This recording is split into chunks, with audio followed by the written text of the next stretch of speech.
Hello. The biggest news item this week, a Portland unicorn. We have very few of those, but a Portland unicorn named after a whale, so maybe it's like a narwhal, acquired a New York-based company this week. That's right. Orca Security acquired a company called Opus for agentic AI features that the company will bring to the Orca Security world. If you haven't heard of Orca Security, they relocated to Portland from the Bay Area in the midst of the pandemic. I believe it was late 2021. They've kept a fairly low profile. They do cloud native application protection.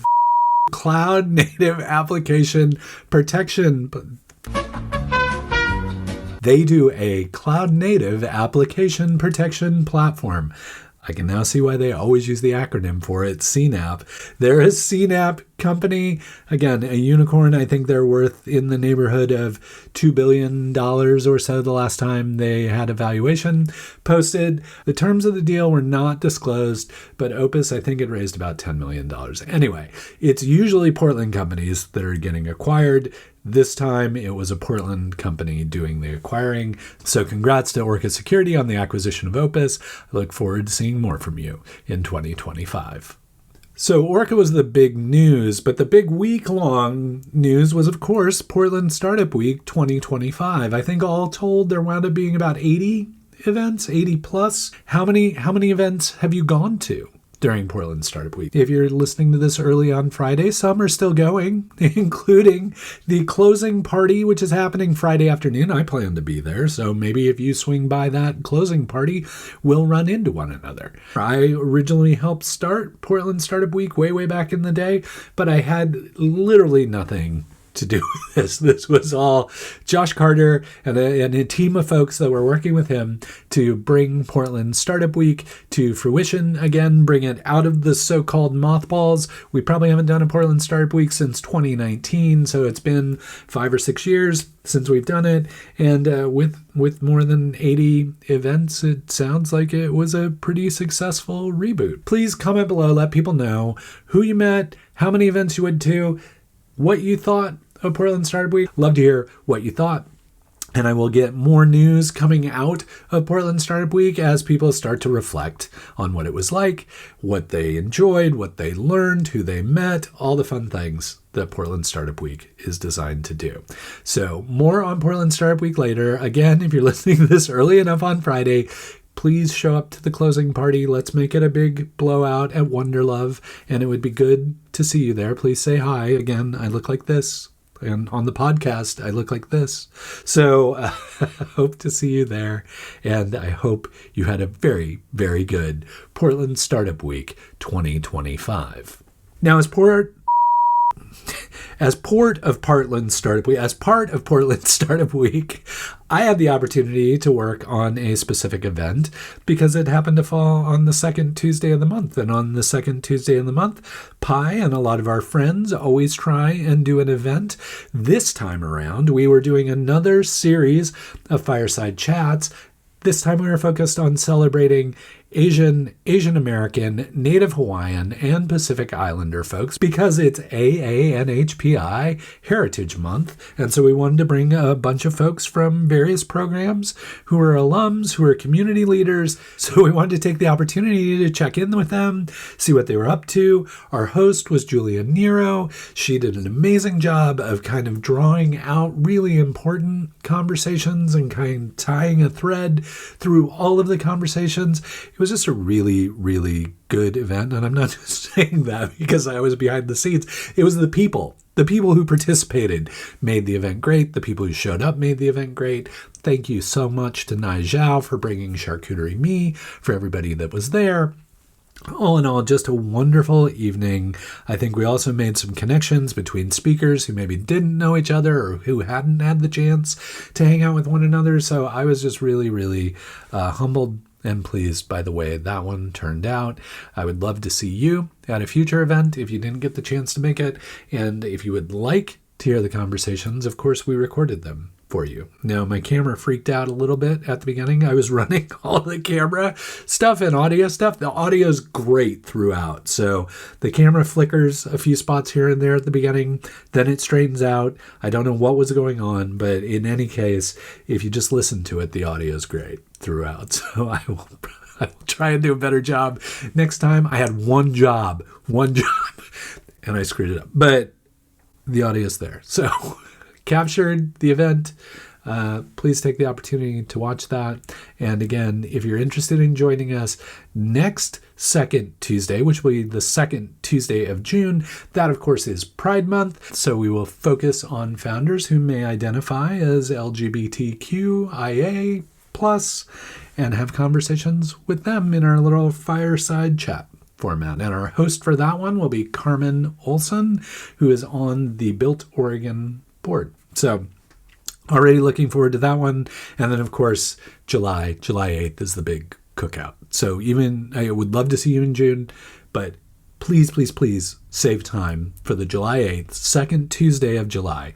Please save time for that get together. It's the big Portland Startup Community Cookout, and we just want to make it a big blowout. So it would be great to see you there. Speaking of community, one of our newest community hubs is actually one of our oldest community hubs. That's right, NedSpace, which has been the longest running startup and co-working space in Portland. It's been doing its thing for a long time, 16 years, 17 years, something like that.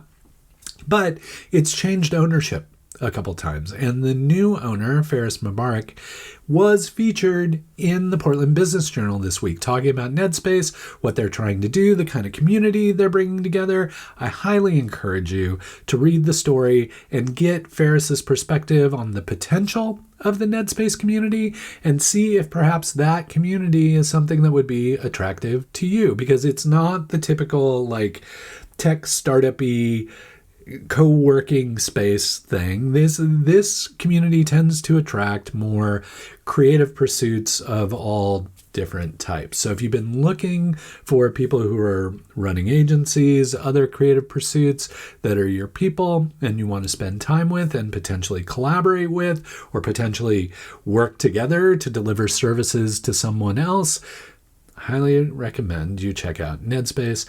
They did a number of things during Startup Week. I hope you got the chance to go to at least one or two of their events. They opened up their doors and had a town hall and had all kinds of things available to folks. So love what Faris is doing there. We go back and forth via DM and he's like, I love doing this stuff, but it's so draining and there's so much to do. So please, if you can, support the folks at NedSpace, attend their events. It looks like a place for you. Please sign up to be a member of NedSpace. And I continue to encourage Faris to do all of the great work and bringing that community together and really doing the job of bridging multiple communities and ensuring that everybody in the broader community is getting connected as they should be. You know how I always talk about that I used to love when people would blog all the time? Like it used to be developers would write a lot about what they were doing, or people building companies would write posts about where they were in their journey. That's kind of fallen by the wayside, I think partly because readership has fallen by the wayside, but there's still a few people who are out there who blog on a consistent basis. And one person who's been doing a consistent job of that here recently is Mike Ulan from Paxton. Well, he was from Paxton. So Paxton AI in the legal space, award-winning, well-recognized, building an amazing startup. Mike was down in Bend, still is down in Bend, but he's stepping aside. He was the founding CTO of Paxton, and he's stepping aside to think about maybe doing other things. Now, its previous startup was an AI startup. Paxton was an AI startup. I would venture a guess that Mike's next pursuit will also be an AI startup, but we just don't know what it is yet. So I will link up the post so you can get the details on what Mike has accomplished before, what he did at Paxton, why he's moving on, what the next thing might be. But I'm hopeful that Mike continues to blog the whole time so we get this insight into his journey, not only as the former CTO of Paxton, but of course in building this new venture. If you are a startup watching this Friday the 16th, Saturday the 17th, or Sunday, May 18th, May 19th is the due date for the Columbia River Pitch event. So if you're located in Multnomah County or across the river in Vancouver in Clark County, and you have a startup you would like to pitch, potentially to get a big check and accolades and exposure and all those fun things, you got to get your application in. Ty Oregon needs your application to select the people who are going to be on stage, and Monday is the last day to get it in. So please, if you've got a startup and you're in Multnomah County or Clark County, get that application submitted. Stop procrastinating. Put your name in the hat, and we'll look forward to seeing your startup on stage at Columbia River Pitch. Speaking of going across the river, Demolicious, which has been a long time quick pitch event here in Portland. It occurs on a monthly basis. People get up on stage. They do a 3-minute pitch. The audience votes. At the end of the event, somebody wins the Demolicious belt. The next month, that winner comes back to defend their title against a whole new list of startups who are getting on stage to pitch. That's the Demolicious vibe, but it's been happening in Portland recently. Now, Demolicious is going to Seattle.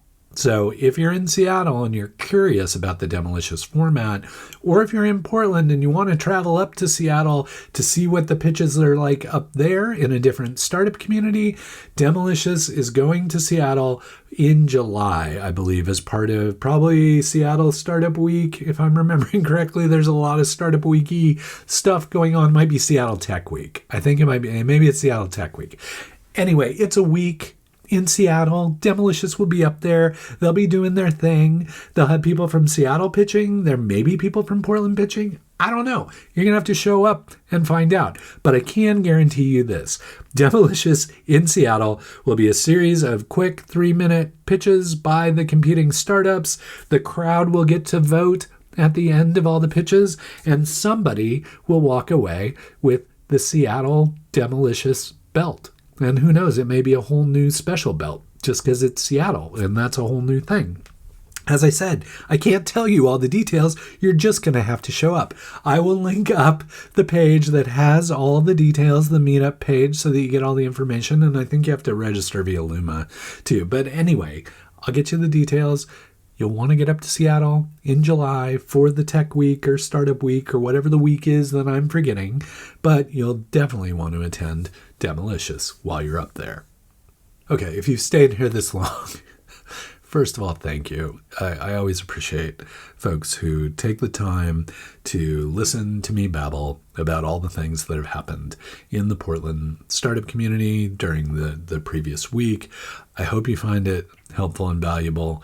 But I also have something new that I want to share with you. And since you've waited through this whole thing, I think might be something that would be interesting to you.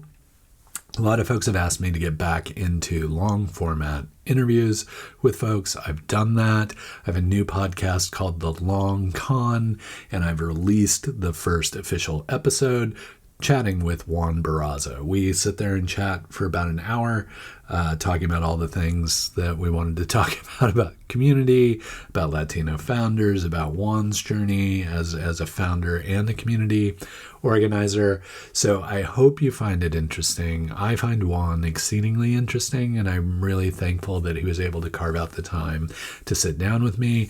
I'm already interviewing other people for the Long Con. I'll probably drop episodes every couple weeks or so. I'm getting more organized and getting stuff figured out. But if you're still here, if you're the one person who's still here, I would really appreciate your feedback on the Long Con and seeing if it's serving a need, if it's delivering value to you, if it's something interesting that you'd like me to keep doing. Again, I'm going to try it. We'll see if it works.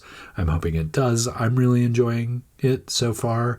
It's kind of challenging to manage people's schedules and that stuff, but the conversations have just been amazing so far. So I'm really looking forward to getting into more of those conversations, and I hope you will stick along with me for that ride as well, just like you've stuck through this entire episode of me babbling about Portland startups. All right. So that's it. Hope you're hanging in there. Hope you're doing well. Hope you survived Portland Startup Week with very few scratches and bruises, and hopefully a whole lot more energy until we get the chance to chat again. Please keep up the good work.